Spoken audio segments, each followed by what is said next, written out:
നമസ്കാരം, മലയാളി വാർത്തയിലേക്ക് സ്വാഗതം. വീണ്ടും അതിസങ്കീർണമായിട്ടുള്ള ഒരവസ്ഥയിലേക്കാണ് യുക്രൈൻ റഷ്യ യുദ്ധം ചെന്നെത്തിപ്പെട്ടിരിക്കുന്നത്. ഇപ്പോൾ ഏറ്റുമുട്ടലിൽ കൊല്ലപ്പെട്ട 1212 യുക്രൈൻ സൈനികരുടെ മൃതദേഹങ്ങളാണ് ഇപ്പോൾ അതിർത്തി വഴി റഷ്യ കൈമാറിയിരിക്കുന്നത്. 27 റഷ്യൻ സൈനികരുടെ മൃതദേഹങ്ങൾ യുക്രൈനും വിട്ടു നൽകിയിരിക്കുകയാണ്. കിഴക്കൻ മേഖലയിൽ നടന്ന ഏറ്റുമുട്ടലിൽ കൊല്ലപ്പെട്ട സൈനികരുടെ മൃതദേഹങ്ങളാണ് ഇരു രാജ്യങ്ങളും പരസ്പരം കൈമാറിയിരിക്കുന്നത്.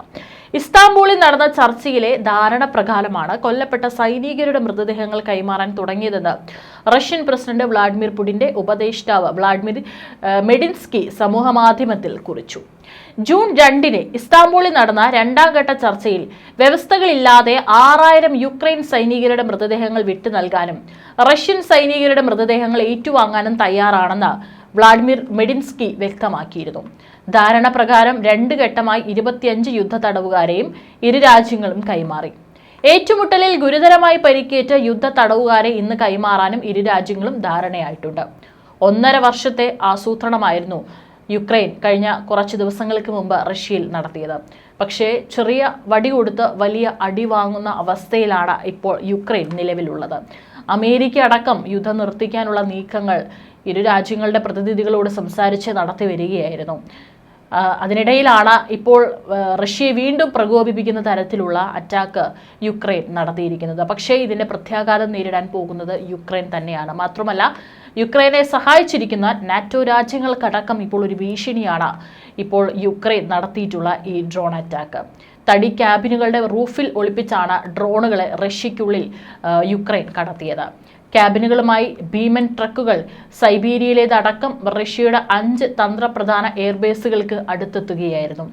റിമോട്ട് കൺട്രോൾഡ് റൂഫുകൾ ഒരേ സമയം തുറന്ന് ഡ്രോണുകൾ മുകളിലേക്ക് ഉയർന്നു. Tupolev Tu-95 പോലുള്ള കരുത്തൻ ബോംബറുകളടക്കം 41 റഷ്യൻ യുദ്ധവിമാനങ്ങളെ തകർത്തു. അതിൽ 13 എണ്ണം പൂർണ്ണമായി നശിച്ചെന്നും മറ്റുള്ളവയ്ക്ക് കേടുപാടുകൾ സംഭവിച്ചെന്നും യുക്രൈൻ വാദിക്കുന്നു. ആധുനിക ലോകം കണ്ട ബുദ്ധിപരമായ യുദ്ധതന്ത്രം റഷ്യയ്ക്ക് നാണക്കേട്. ലോകത്തെ ഏറ്റവും കൂർമ്മ ബുദ്ധിയുള്ള ചാരന്മാരുള്ള റഷ്യയുടെ ഫെഡറൽ സെക്യൂരിറ്റി സർവീസിന്റെ മൂക്കിന്റെ തുമ്പത്തുണ്ടായ ആക്രമണമായിരുന്നു.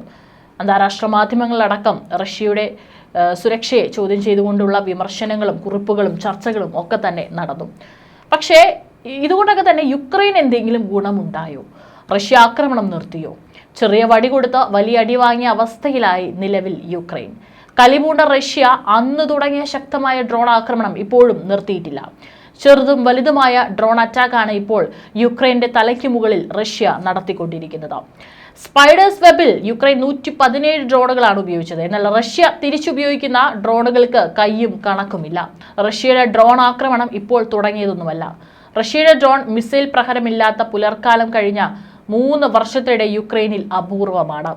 ഓപ്പറേഷൻ സ്പൈഡേഴ്സ് വെബ് റഷ്യ ആക്രമണ വീര്യത്തിന് ഇന്ധനമായെന്ന് മാത്രം. യുക്രൈനിലെ ജനവാസ മേഖലകൾ ഭീതിയിലാണ്. ഡസൻ കണക്കിന് സിവിലിയന്മാർ കൊല്ലപ്പെട്ടു കഴിഞ്ഞു. കഴിഞ്ഞ ദിവസങ്ങളിലും പുലർച്ചെ 479 ഡ്രോണുകളും 20 മിസൈലുകളുമാണ് യുക്രൈന് നേരെ റഷ്യ തൊടുത്തത്. 277 ഡ്രോണുകളും 19 മിസൈലുകളും യുക്രൈനിലെ പാശ്ചാത്യ വ്യോമ പ്രതിരോധ സംവിധാനങ്ങൾ തകർത്തു. ഒരാൾക്ക് പരിക്കേറ്റു. ഇനി ഈ ആക്രമണങ്ങളൊക്കെ കണ്ടിട്ട് ഓപ്പറേഷൻ സ്പൈഡേഴ്സ് വെബിനുള്ള റഷ്യയുടെ തിരിച്ചടിയാണെന്ന് തെറ്റിദ്ധരിക്കേണ്ട. തിരിച്ചടി പദ്ധതി റഷ്യ ഇപ്പോഴും അണിയറയിൽ തയ്യാറാക്കുകയാണ്. അത് കൃത്യമായിട്ടുള്ള ഒരു സമയവും സന്ദർഭവും ഒത്തുവരുമ്പോൾ പ്രയോഗിക്കും. ഓപ്പറേഷൻ സ്പൈഡേഴ്സ് വെബിലൂടെ ഒന്നുറപ്പായി, യുദ്ധത്തിന് ഉടനൊന്നും ഒരു ശമനം പ്രതീക്ഷിക്കേണ്ട. മധ്യസ്ഥത വഹിക്കുന്ന US പ്രസിഡന്റ് ഡൊണാൾഡ് ട്രംപിനും അതറിയാം. അദ്ദേഹം ഒന്നും മിണ്ടുന്നില്ല. ട്രംപ് റഷ്യയെ അനുനയിപ്പിച്ച് വെടിനിർത്തൽ ശ്രമങ്ങൾ ട്രാക്കിലാക്കി വന്നപ്പോഴാണ് യുക്രൈന്റെ ഈ ഒരു കടുങ്കൈ. എല്ലാം കുളമായി, ഇനി കുറച്ചുനാൾ കുട്ടികളെ പോലെ അവർ പരസ്പരം പോരടിക്കട്ടെ എന്നാണ് ട്രംപ് പറയുന്നത്. ഏതായാലും പുടിൻ ആണവായുധം പ്രയോഗിക്കുമോ എന്നും ട്രംപ് സംശയിക്കുന്നുണ്ട്. അതേസമയം തന്നെ റഷ്യൻ ഡയറക്റ്റ് ഇൻവെസ്റ്റ്മെന്റ് ഫണ്ട് ഉൾപ്പെടെയുള്ള സ്ഥാപനങ്ങളെ ലക്ഷ്യം വെച്ചുള്ള യൂറോപ്യൻ കമ്മീഷന്റെ ഏറ്റവും പുതിയ ഉപരോധ പാക്കേജ് യുക്രൈൻ സംഘർഷം നീട്ടിക്കൊണ്ടുപോകാനുള്ള നാറ്റോയുടെ തന്ത്രമാണെന്ന് റഷ്യൻ പ്രസിഡന്റ് വ്ളാഡിമിർ പുടിന്റെ പ്രത്യേക ദൂതനായ കിറിൽ ദിമിട്രീവ് പറഞ്ഞു. European Union president Ursula von der Leyen പുറത്തിറക്കിയ 18ാമത് ഉപരോധ പാക്കേജ് റഷ്യയുടെ ഊർജ്ജ കയറ്റുമതി, അടിസ്ഥാന സൗകര്യങ്ങൾ, സാമ്പത്തിക മേഖല എന്നിവയെ ലക്ഷ്യം വെച്ചുള്ളതാണ്. റഷ്യൻ സമ്പദ് വ്യവസ്ഥയെ ആധുനികവൽക്കരിക്കുന്നതിനുള്ള സംരംഭങ്ങൾക്ക് ധനസഹായം നൽകുന്നത് തടയുന്നതിനായി RDIF-നും അതിന്റെ അനുബന്ധ സ്ഥാപനങ്ങൾക്കും നിക്ഷേപ പദ്ധതികൾക്കും എതിരായ നടപടികൾ ഇതിൽ ഉൾപ്പെടുന്നു. റഷ്യയുടെ സോവറിൻ വെൽത്ത് ഫണ്ടായ RDIF റഷ്യയുടെ വ്യാവസായിക അടിത്തറ ശക്തിപ്പെടുത്തുന്നതിനുള്ള ഒരു പ്രധാന ചാനലാണെന്ന് അംഗീകരിക്കുന്നുവെന്ന് ദിമിട്രിവ് പറഞ്ഞു.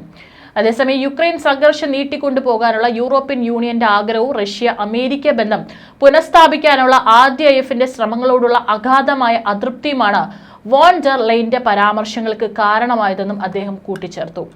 ജോ ബൈഡന്റെ ഭരണത്തിന് കീഴിൽ പതിറ്റാണ്ടുകളിലെ ഏറ്റവും താഴ്ന്ന നിലയിലെത്തിയ റഷ്യയും അമേരിക്കയും തമ്മിലുള്ള ബന്ധം മെച്ചപ്പെടുത്തുന്നതിനുള്ള ശ്രമങ്ങളിൽ ദിമിട്രിവ് ഒരു പ്രധാന പങ്ക് വഹിച്ചിട്ടുണ്ട്.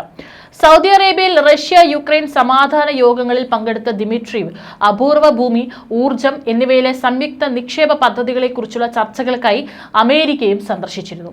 റഷ്യൻ യൂറോപ്യൻ ബിസിനസ്സുകൾ തമ്മിലുള്ള സഹകരണത്തോടുള്ള എതിർപ്പിനെയും ദിമിട്രിവ് ചൂണ്ടിക്കാണിച്ചു. മാത്രമല്ല, റഷ്യയ്ക്ക് പ്രമുഖ യൂറോപ്യൻ യൂണിയൻ രാജ്യങ്ങളിലെ പ്രമുഖ കമ്പനികളുമായി നിരവധി സംയുക്ത നിക്ഷേപങ്ങളുണ്ടെന്നും രാജ്യത്ത് പ്രവർത്തനം തുടരുന്ന നിരവധി യൂറോപ്യൻ സ്ഥാപനങ്ങളെ ഈ ഫണ്ട് ഗണ്യമായി സഹായിച്ചിട്ടുണ്ടെന്നും ദിമിട്രിവ് പറഞ്ഞു. അതേസമയം നോർഡ് സ്ട്രീം ഗ്യാസ് ഇൻഫ്രാസ്ട്രക്ചറിന്റെ ഉപയോഗം നിരോധിക്കുക, എണ്ണവില പരിധി കുറയ്ക്കുക, റഷ്യൻ ക്രൂഡിൽ നിന്ന് ലഭിക്കുന്ന എല്ലാ ശുദ്ധീകരിച്ച ഉൽപ്പന്നങ്ങളുടെയും ഇറക്കുമതി നിർത്തുക എന്നിവയാണ് യൂറോപ്യൻ യൂണിയന്റെ പുതിയ ഉപരോധ പാക്കേജുകളിലുള്ളത്. ഉപരോധങ്ങൾ റഷ്യയേക്കാൾ കൂടുതൽ യൂറോപ്യൻ യൂണിയനെയാണ് ബാധിക്കുന്നതെന്ന് വാദിക്കുന്ന ഹംഗറി, സ്ലോവാക്യ തുടങ്ങിയ രാജ്യങ്ങളിൽ നിന്ന് യൂറോപ്യൻ യൂണിയന് എതിർപ്പ് നേരിടേണ്ടി വന്നിട്ടുണ്ട്. പാശ്ചാത്യ ഉപരോധങ്ങൾ നിയമവിരുദ്ധവും വിപരീത ഫലവും ഉളവാക്കുന്നതുമാണെന്ന് റഷ്യ വ്യക്തമാക്കി. യുക്രൈൻ സംഘർഷം പരിഹരിക്കുന്നതിനുള്ള വ്യവസ്ഥകളിൽ ഉപരോധങ്ങൾ പിൻവലിക്കലാണെന്ന് പ്രസിഡന്റ് വ്ളാഡിമിർ പുടിൻ ചൂണ്ടിക്കാണിച്ചു. Ukraine president Vladimir Zelensky Ukraine വിടുമെന്ന ആരോപണവുമായി മുൻ പ്രധാനമന്ത്രി മൈക്കോള അസറോവ് സെലൻസ്കിയെ അധികാരത്തിൽ നിന്ന് നീക്കാൻ US പച്ചക്കൊടി വീശിയെന്നും അസറോവ് അവകാശപ്പെട്ടു. US പിന്തുണയ്ക്കാത്ത പക്ഷം രാജ്യം വിടുകയല്ലാതെ മറ്റു വഴി സെലൻസ്കിക്ക് മുന്നിലില്ലെന്നും അസറോവ് കൂട്ടിച്ചേർത്തു. അതേസമയം റഷ്യയിലുള്ള അസറോവിന്റെ പരാമർശം മുഖവിലക്കെടുക്കേണ്ട കാര്യമില്ലെന്ന ആരോപണം തള്ളിയ യുക്രൈൻ ഉദ്യോഗസ്ഥർ പറഞ്ഞു. അസ്ട്രോവ് 2014 മുതൽ റഷ്യയിലാണ്. അതേസമയം വടക്കൻ യുക്രൈനിലെ ഗാർക്കീവിൽ റഷ്യ നടത്തിയ ഡ്രോൺ ആക്രമണത്തിൽ 3 പേർ കൊല്ലപ്പെട്ടു. കുട്ടികളടക്കം 60 പേർക്ക് പരിക്കേറ്റു. കഴിഞ്ഞ ദിവസം പുലർച്ചെ 2 ജനവാസ കെട്ടിടങ്ങളിലേക്കായി 17 ഡ്രോണുകൾ പതിക്കുകയായിരുന്നു. ആകെ 85 ഡ്രോണുകളാണ് കഴിഞ്ഞ ദിവസം പുലർച്ചെ യുക്രൈന് നേരെ റഷ്യ വിക്ഷേപിച്ചത്. ഇതിൽ 40 എണ്ണം വെടിവെച്ചിട്ടെന്ന് യുക്രൈൻ സൈന്യം അറിയിച്ചു. അതിനിടെ 2ാം റൗണ്ട് സമാധാന ചർച്ചയിൽ അംഗീകരിച്ച പ്രകാരം 1212 സൈനികരുടെ മൃതദേഹം റഷ്യ യുക്രൈന് കൈമാറിയിട്ടുണ്ട്. പക്ഷേ ഇതൊക്കെ നടക്കുകയാണെങ്കിലും റഷ്യ തങ്ങളുടെ അറ്റാക്ക് തുടർന്നുകൊണ്ടേയിരിക്കുകയാണ്. ഇനി അടുത്ത കാലത്തൊന്നും തന്നെ സമാധാനം ഇരു രാജ്യങ്ങളിലും പുലരാനുള്ള യാതൊരു സാധ്യതയും മുൻപിലില്ല. അതിനുള്ള വഴി തുറന്നു കൊടുത്തതും യുക്രൈൻ തന്നെയാണ്.